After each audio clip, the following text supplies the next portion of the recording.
Allahumma shalli ala sayyidina Muhammad wa asghiri zalimin biwalimin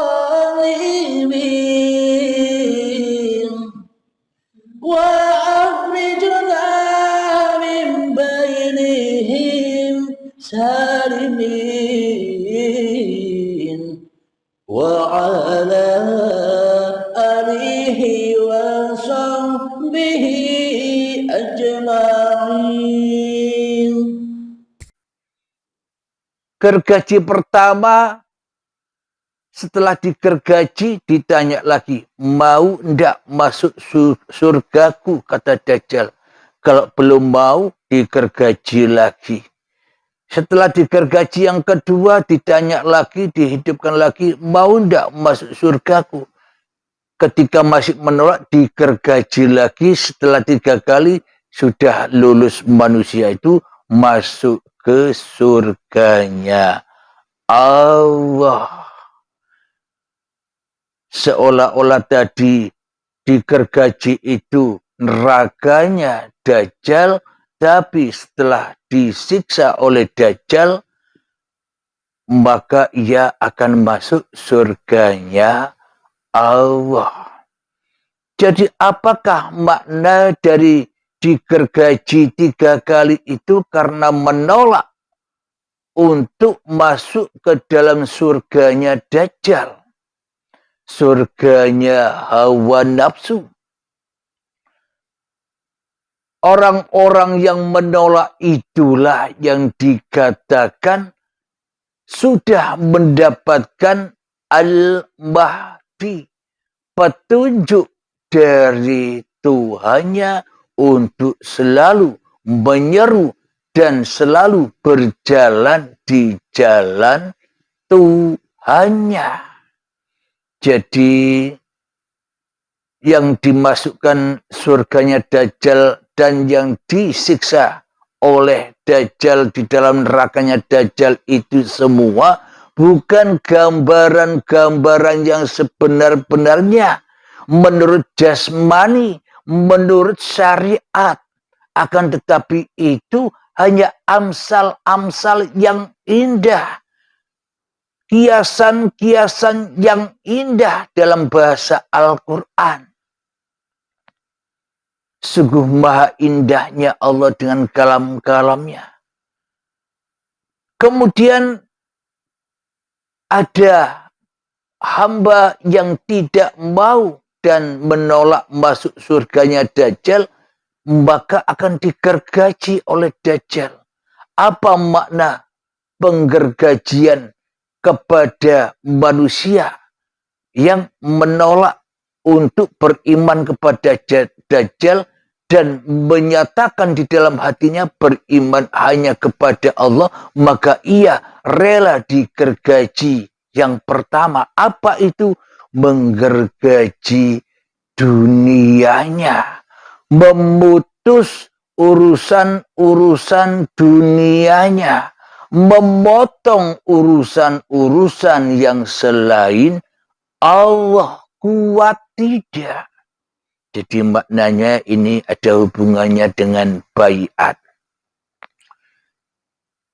Ketika manusianya masih cinta kepada dunia, ketika manusianya cinta kepada urusan-urusan dunia, pangkat, jabatan, kekayaan, harta, yang suka mengumpul-ngumpulkan harta, maka ia tidak akan rela hartanya diambil oleh yang punya harta. Siapa? Dikorbankan, disucikan, dizakatkan kembali agar hatinya suci kepada jalan Tuhannya. Maka manusia tidak banyak yang mau. Ibaratkan lautan itu adalah lautan manusia yang dipilih Allah, yang diselamatkan Allah hanyalah setetes dari air di lautan. Itulah Al-Mahdi, itulah orang-orang yang dikehendaki Allah, itulah orang-orang yang selalu membela agama Allah. Dan itulah orang-orang yang selalu menjaga kesucian Allah daripada kesucian dirinya di hatinya, daripada kesucian Dajjal laknatullah. Jadi itulah penggergajian yang pertama, memutus manusia dengan urusan-urusan dunia. Bila sudah terputus, ditanya lagi oleh Dajjal, maukah kau beriman kepadaku dan masuk ke dalam surgaku? Bagi hamba-hamba yang sudah dikehendaki Allah, bagi hamba-hamba yang menjadi pilihan Allah, bagi hamba-hamba yang sudah nyata kewujudan Allah di hatinya daripada kewujudan diri manusianya di hatinya, maka ia rela ridho digergaji yang kedua kalinya, yakni menggergaji badannya, memutus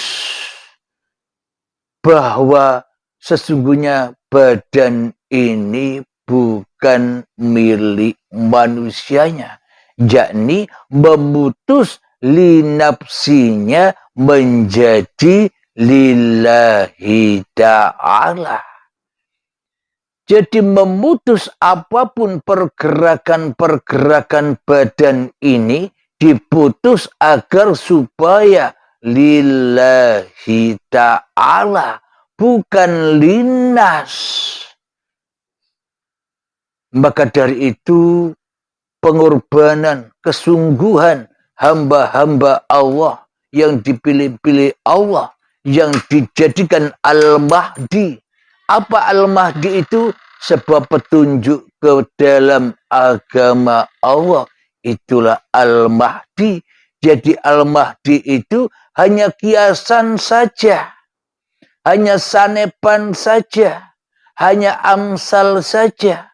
Bukan satu sosok orang, tapi Al-Mahdi itu adalah jiwa-jiwa manusia yang sudah kembali kepada Tuhannya. Jiwa-jiwa manusia yang selalu menyeru ke jalan Allah, yang selalu menyeru kepada manusia agar kembali kepada Allah. Siapakah Al-Mahdi itu? Ya para kiai-kiai kita, ya para habaib kita, ya para alim ulama kita yang masih kokoh di dalam hatinya menyeru kepada umat, menyeru kepada manusia untuk selalu kembali dan kembali ke jalan Tuhannya. Jadi yang dimaksud Al-Mahdi itu ya para habaib, para kiai, para alim ulama, para ustadz yang selalu mengajarkan kepada santri-santri atau murid-muridnya, yang mana selalu mengingatkan agar selalu lillah daripada linas, agar selalu melawan Dajjal, melawan kewujudan diri manusianya di hatinya daripada melawan Tuhannya yang mana digoibkan dan ditiadakan di hatinya. Itulah yang disebut Al-Mahdi.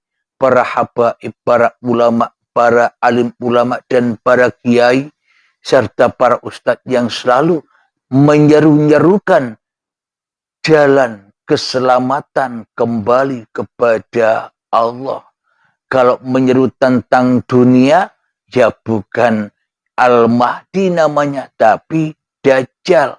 Kalau manusia masih menyeru kepada pangkat-pangkat dunia, itulah yang dimaksud Al-Mahdi itu bukan satu sosok orang, tapi tiap hati manusia yang sudah kembali kepada Tuhannya, yang berimamkan kepada uripe Allah, yang selalu memberi dan memberi petunjuk-petunjuk di dalam kehidupan ini, di dalam Siratal Mustaqim ini. Kita lanjutkan lagi. Ketika sudah digergaji 2 kalinya, diputuskanlah badannya. Bila manusianya masih ngeyel dan tidak patuh kepada Dajjalnya, tidak mau dimasukkan ke dalam surganya Dajjal, maka akan digergaji yang terakhir kalinya. Yakni, apa maknanya? Digergaji, diputus. Makna urip manungsanya diputus menjadi uripe Allah. Maka selesai sudah dari siksaan-siksaan Dajjal laknatullah. Jadi bila ingin bebas dari siksaan-siksaan dunia, bersegeralah baiat, bersegeralah kembali kepada Allah, bersegeralah mencari pembimbing-pembimbing yang mana bisa menuntun jalan kepada Allah. Pembimbing sudah banyak, para habaib, para kiai, para ustadz, itu pun juga pembimbing. Itulah Al-Mahdi yang menunjukkan manusia ke jalan Tuhannya. Anda harus berbaiat kepada mereka, kepada orang-orang yang menunjukkan jalan kepada Allah. Bila tidak, kita akan tetap masuk di dalam surganya Dajjal, yang mana sejatinya surganya Dajjal itu Jahannamnya Allah. Dan nerakanya Dajjal kita diputus atau digergaji 3 kali tadi, maknanya syarat untuk masuk surganya Allah. Itulah yang disebut Al-Mahdi, rela, ridho demi Tuhannya, daripada rela, ridho demi hawa nafsunya di hatinya. Sebelum kita lanjutkan, marilah kita hening-heningkan hati kita di hati kita, supaya kita bisa melewati pintu-pintu Dajjal ini di akhir zaman ini. Jadi akhir zamannya setiap manusia tidak bersama-sama, bro. Datangnya sendiri-sendiri, pulangnya pun juga sendiri-sendiri. Tidak rombongan, tidak bareng-bareng. Jadi akhir zamannya manusia tergantung manusianya. Kapan mau kembali kepada Allah? Kapan mau dibaiat oleh Imam Mahdi? Kalau tidak mau dibaiat, masih senang sama urusan-urusan dunia, ilmu, amal, maka ia akan sengsara di dalam surganya Dajjal itu yang penuh dengan tipu daya. Mengheningkan cipta, mulai. Silakan. Bismillahirrahmanirrahim.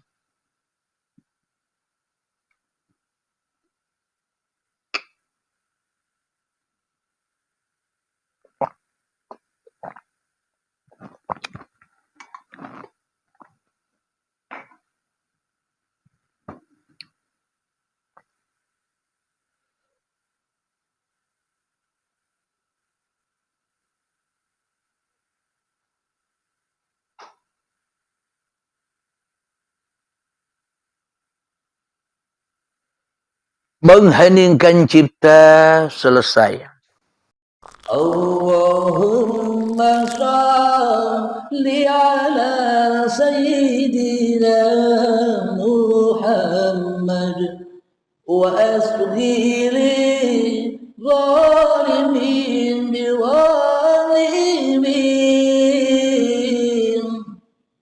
wa akhrijna min bainihim salimin